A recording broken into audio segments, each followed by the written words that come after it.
So, you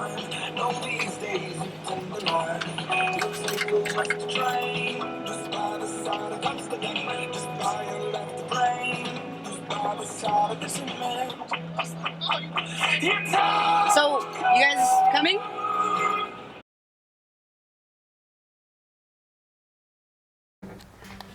Hey, so it's been a year. It's actually been more than a year since I moved into my van, and a lot has happened in my life. A lot has changed. What I think I'm gonna do here is really just do kind of a walking tour of what I would change in the van, things that I like about it, things I don't like about it. I'm gonna kind of in between there talk about just like my own experiences traveling with people and rock climbing and stuff like that. So this is where I spend most of my time, the driver's seat right here. I think that having a really comfortable driver's seat is super important. Actually, one of the things I ended up getting was right there. That was really helpful to me. I was having a lot of back pain driving for a long time, and so getting a back cushion was super helpful. Other useful gadgets for driving, one of these in order to hold my phone so that I can have like Google Maps up whenever I need it and, you know, access my music easily. Other things for driving, an aux cable. When you have people over, you really want them to be able to play music for you when you're driving. It's really nice having someone in the passenger seat, I've realized. I store my propane right there. I'm trying to find a better solution because, you know, if I get in a car accident, there's like flammable gas in the front of my car, so it's not the best. Swirl chairs are excellent. I've installed both of them. I have a video about how I did that, so if you want to look into that. Things I would do differently next time. I think that the wood that I used to build a lot of this is really heavy duty and thick and heavy. So here's my water tanks under there. But if you look at this is about what, 1/4 inch plywood that I've used, and I pretty much use this. This is the thinnest material that we use when building out the van, which, you know, is stable, but it's heavier. I've got a friend right now who's building out his van, and he's using like, I think 1/4 inch plywood is the most heavy duty thing he's using. And like using 2x4s to build out the actual frame was like a, you know, a good idea as far as like structure goes, but it adds a lot of weight, and I think that we probably could have gotten away with it with like 1x3s and stuff like that, so just a little bit lighter. Not to mention the madrone slab is really heavy, although I would never want to give up the madrone slab. I love the madrone slab, it's beautiful. Having a map. This actually, early on, I wanted to have a guest book in my van. Actually, here it is. This was gonna be my guest book. I even wrote down on it, guest book. And then I got embarrassed and never wanted anyone to sign it because I thought it was dumb. So instead, I have my map, which is awesome because now, since it's been a year, I've got all these places people have recommended that I go. Okay, I'm actually gonna turn this so you can see it. But all of these places people have recommended that I go, which I love. I love that I get to see this and everybody signs it and kind of says, you should go here. So one of my friends said France, they're from France. And these are all the places I've been. This is like a living document of my van adventure, which I think is super cool. I would do that again for sure. I've been thinking a lot about the solar setup and the battery and the electrical. For me, I don't know if I would do solar again. I think if I had it the way that I had it this time, which is where I got a solar panel for super cheap and I had a friend who helped me out and put everything together, I think I would have done it again, and I do like having solar power. However, with stealth camping being something I'm trying to do more and more often, having a solar panel makes it really obvious that you're in there. Actually thinking a lot about redoing the back of the van. So the bed was built out for 2 people, but actually it comfortably sleeps about 3 people, and it makes no sense for me to have this. I sleep pretty much here, essentially. And then there's all that space in the back, which is not being used. The other thing is that drawers, although lovely, are not actually that efficient as far as storage goes. If you think about it, like I've got like 4 feet by 4 feet of space to store things in, but I'm only able to use tiny little chunks of space. So it's not really that efficient, and particularly in the back, which I will show you. The fact that I have all of this storage space, and then I'm really only able to utilize a little bit of it, you know, like I have to keep things in this orientation in order for me to store them. Not actually that efficient. I'm kind of considering what it would look like if I took the bed out and actually made it long ways that way, and then kept storage underneath here, and then more of like a storage garage area here. There's a lot of stuff that I think if I ever do a van conversion 2.0, which I think I probably will end up doing, there's just, you know, money is a real problem for me, but if I can ever get that done, I think I'll probably redo this back section. Oh yeah, one thing I wanted to talk about is, if you are considering doing some off-roading, get these tires. These tires are awesome. They're all weather tires, and I've had these for what, like 50,000 miles, maybe a little bit more. It makes going off-road so much easier.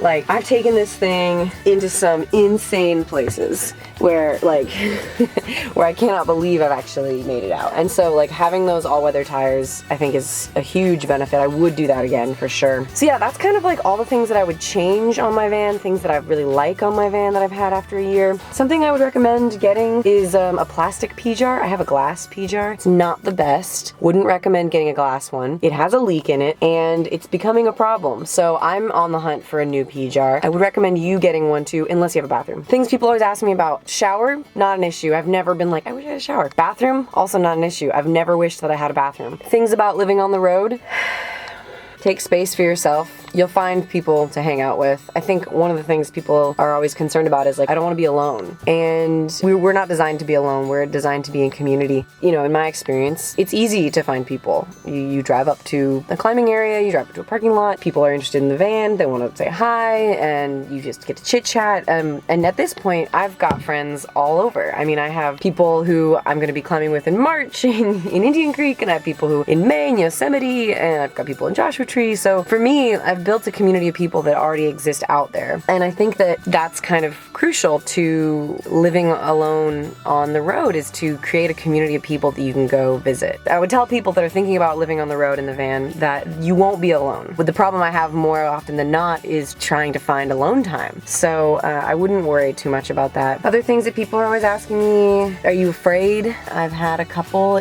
run-ins with people kicking me out of their space. You know, I've pulled out of a spot on the street and kind of done a loop around the block to get out, and I've seen somebody else like pull out of their driveway and pull into the spot that I was in. They don't want me to come back. But the cops called on me once, and that was really terrible. Then the sheriff of a town kicked me out of a parking area that was previously okay for people in vans to park, and then not okay at all. The worst thing in the world is someone that you don't know banging on your van door. So if you don't live in a van and you have friends that live in a van, don't bang on their door. It is the most terrifying feeling, because it goes immediately from friend or foe. Like, if this is a friend, it's gonna be great. If this is someone who doesn't like me, it's gonna really suck. But other than that, I'm not afraid. My van locks at night. I have an axe in my van. I think traveling alone as a woman, people are very concerned about, are you gonna be okay? Are you gonna be safe? And I think that, yeah, generally, yes, I am safe. I think that 9 out of 10 people in this world are good.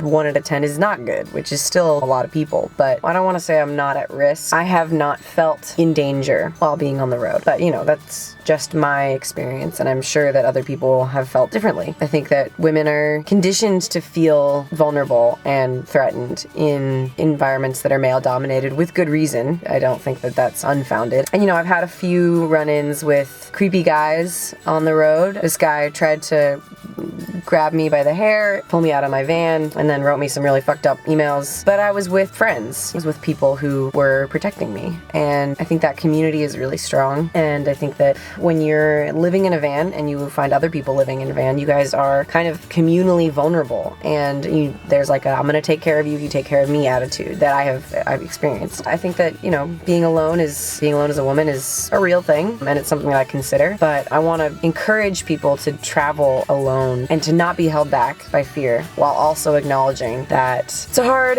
world out there and people can be really shitty, and you need to be aware of that too. I think both things can be true at the same time. Basically, the lessons I've learned after living in a van for a year have all really been about space management. I'm constantly getting rid of things. Like, I'm constantly throwing stuff out. I'm constantly getting new things too. It's out with the old, in with the new all the time. I've learned to relax a lot more into it, that, you know, stealth camping isn't that bad. You can park pretty much anywhere, close up your van, no one's gonna know. Not very many people will know that you're in there. Be conscious of other people's space, be conscious of other people's time. When you come over to someone's house, be respectful, wash your dishes, take out the trash, make sure that you're not just freeloading off of them, because you kind of are, and they might be your friends and love you, but you also don't want to like take advantage of them. It's the best thing I've ever decided to do for myself. I'm living the life that I want to live. People are always saying, like, what do you want to do when you retire? Like, what's your life going to be like when you're older? And it's like, you know, I'm kind of retired right now. This is everything everything I've ever wanted out of life. So do it if it's right for you. Be respectful of the places that you're in. Don't be a nuisance. Don't be a pest. Be nice to others who are living in vans. I just live my life. This is my life living in a Sprinter van. I'm sure that next year I'll have more insightful things to say, but for the time being, this is all I got. Let me know if you have any questions about living in a van for a whole year. Now at this point, it's probably more than a year. You can find me on Instagram, One Chick Travels, Facebook, One Chick Travels, Twitter, Kaya Says, and my website is onechicktravels.com. And if nothing else, I'll see you next time.